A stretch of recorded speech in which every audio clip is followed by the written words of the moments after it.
The time has come.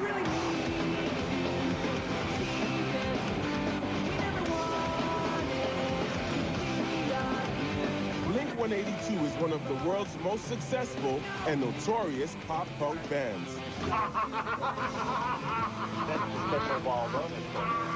How you doing? Oh shit, I think I f***ed it up even worse, huh? They've gone from underground shows to selling out stadiums, shipping platinum records, and the adoration of legions of die-hard fans. Mark is my absolute favorite. Tom, I love you. Woo! They're awesome. I love them.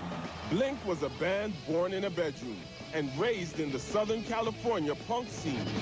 You and I should get away for a while.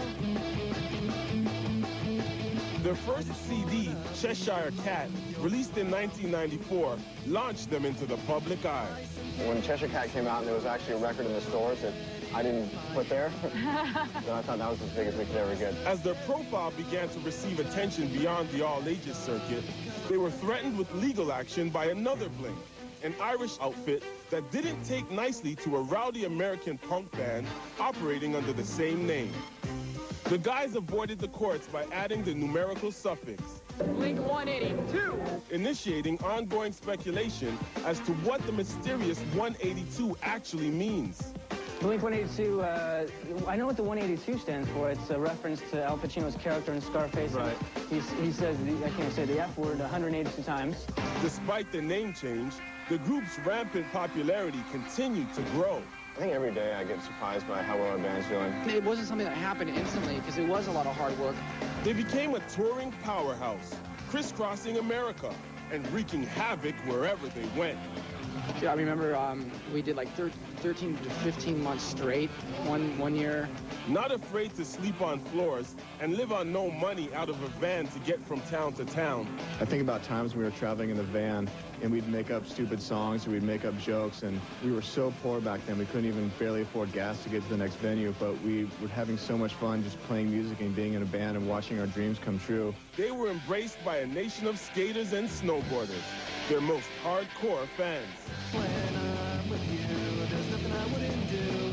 I just want to be your only one. Their commercial breakthrough arrived with their major label debut, 1997's Dude Ranch. Yeah, my girlfriend takes me home when I'm too drunk to drive. The album included the radio hit Damn It, Growing Up, which became an instant international hit. Well, I guess this is growing up. Well, I guess this is growing up. Thanks to their die-hard fans, a few killer singles, and several appropriately juvenile videos, the album went gold, selling 500,000 copies. Those are actually my testicles, and they're photoshopped into the cover there. Suddenly, there was an actual reward for all their hard work, which only made them work even harder. We're not in it for the records. We're in it for the money and the liquor and the whores. Listen, I want $1 million. I ain't got nothing but $1 million bills in my pocket. They embarked on the worldwide Vans Warped Tour, which allowed them to play for an ideal audience. Thousands of kids with the same fun-loving attitude that defined Blink-182. I couldn't wait for the summer and the warm tour. Definitely, I don't think that we'll ever grow out of that high school mentality. Having fun with your friends and making fun of people less fortunate than us. We mock what we don't understand. Poo-poo, pee-pee, caca. The tour was long and grueling, but eventually pushed Dude Ranch to platinum status.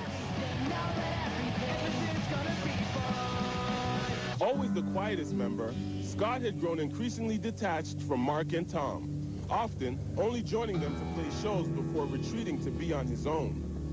You know, do what you want, live the way you want, you know, and don't, you know, just don't go through life worrying about tomorrow. Just before the band's triumphant headlining slot at the legendary Palladium in Los Angeles, a moment which should have been a career highlight, Scott announced the show would be his last. What happened to Scott? Oh, he doesn't play in our band anymore. Why not? No, he's in another band doing his own thing, and he's playing guitar, and that's all I know. Yeah, I haven't talked with Scott in 2 months. Enter Travis Barker. The band had met with Travis while on tour and had been impressed by his highly skilled drumming and dedication to music. With Scott's final departure, they knew they had their man. And So we approached him and said, hey, do you want to learn some songs and play with us? And he did in like 45 minutes. Not because the songs aren't complicated. That's not the reason.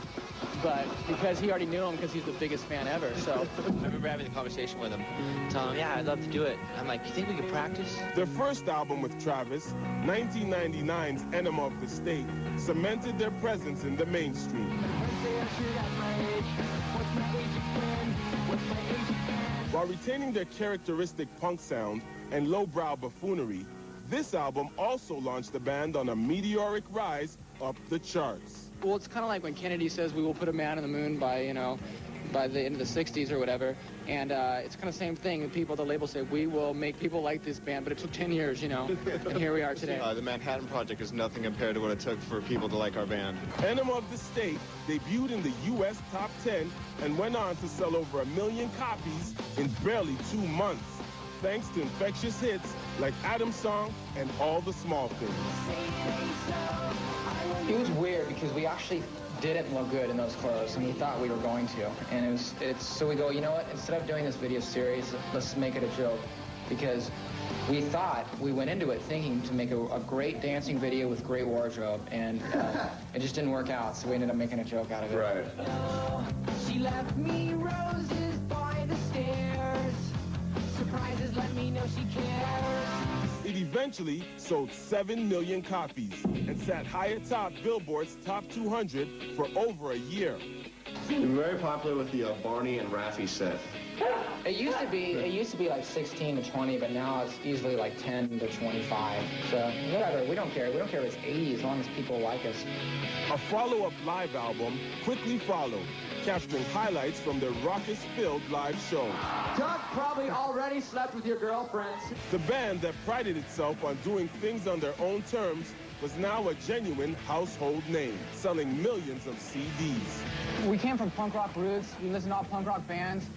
I guess the word pop, you can just use that to describe anything that's kind of catchy and upbeat and whatever, but, you know, whatever you want to call it, you can call us a bunch of... Yeah, we're not about... The mainstream they had always mocked was now their own reality. When we come back, the explosion continues. Blink-182 reconnects with their fans, and success splits the band from within, leaving the future of the band in doubt when Born to Be continues.